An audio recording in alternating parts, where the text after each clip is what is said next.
Hey guys, I'm Carolyn William, registered dietitian and culinary nutrition expert. Intermittent fasting is a huge thing right now.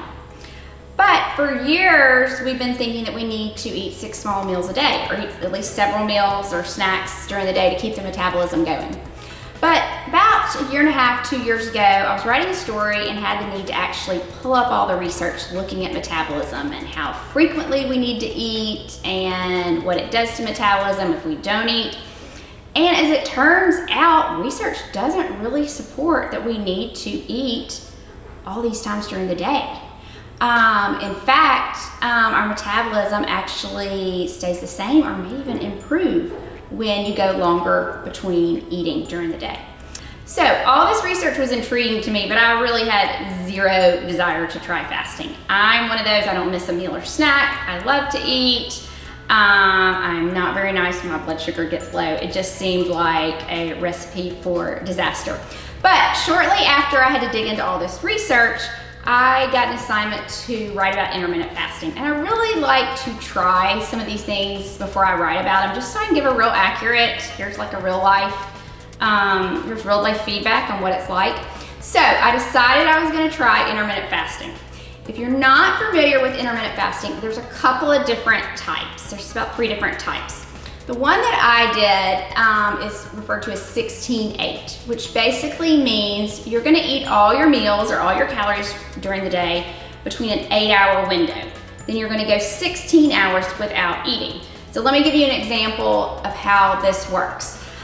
So if I finish dinner at 7 o'clock at night, that means that my 16-hour window starts then, and I wouldn't eat until 11 a.m. the next morning.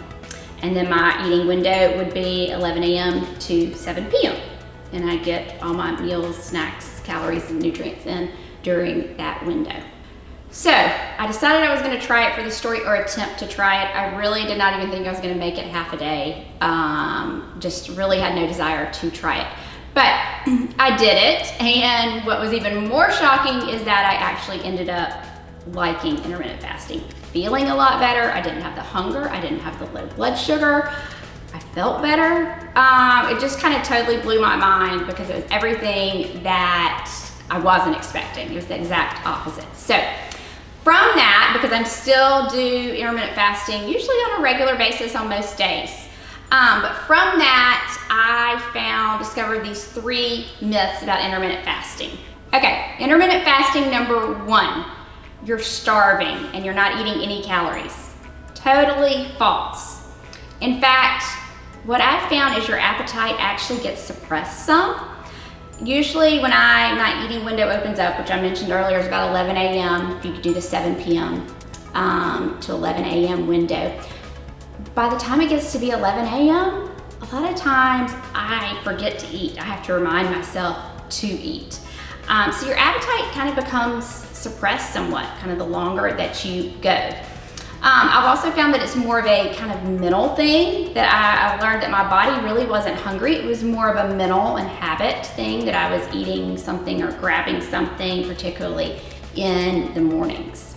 So the other thing that you hear is, oh, you must be losing weight because you're cutting your calories, you're not eating anything. And that's false. The goal of intermittent fasting, for some people it is weight loss, but the goal is not to necessarily cut calories.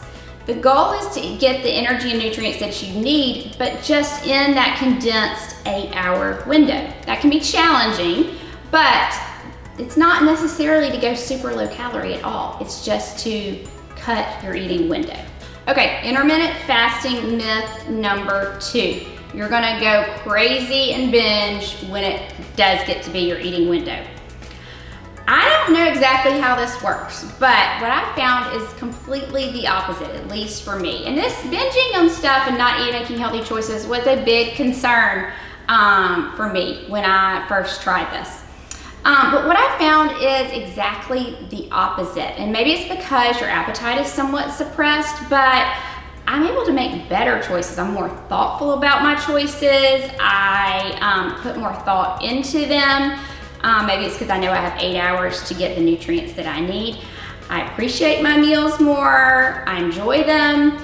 So I actually found that the opposite was true, that you don't go crazy. I actually make better choices when I've been fasting and I enter my eating window. Okay, intermittent fasting myth number 3. Intermittent fasting is not sustainable. This is gonna vary person by person, but for me, this is the first thing that I've found that really feels like a true lifelong habit that makes me feel good, helps me make good choices. It's flexible enough so I can go out to dinner with friends. I just adjust my eating window a little. There's no food that's off limits. It's just fitting it in with my eating window. And you know, occasionally you get outside of that eating window, that's okay. But my goal for most days is to do the 16-8 protocol. So when it comes to sustainability, I've actually found the opposite is completely true for me and for my lifestyle. So if you're intrigued, you've heard a lot about it, you may want to look into it. It's not for everybody. If you've had an eating disorder or you've got some kind of illness or condition that probably wouldn't be compatible, you know, then forget about it. But if you're intrigued, I'm going to put the link below this YouTube video of the program that I follow, because I do recommend you doing it through a registered dietitian, someone who knows what they're doing and can help you do it in a helpful way. So I'm going to include that link below to the program that I use and I really like. I'm Carolyn Williams. Thank you for watching. Make sure you subscribe to my YouTube channel and follow me on Instagram and Facebook.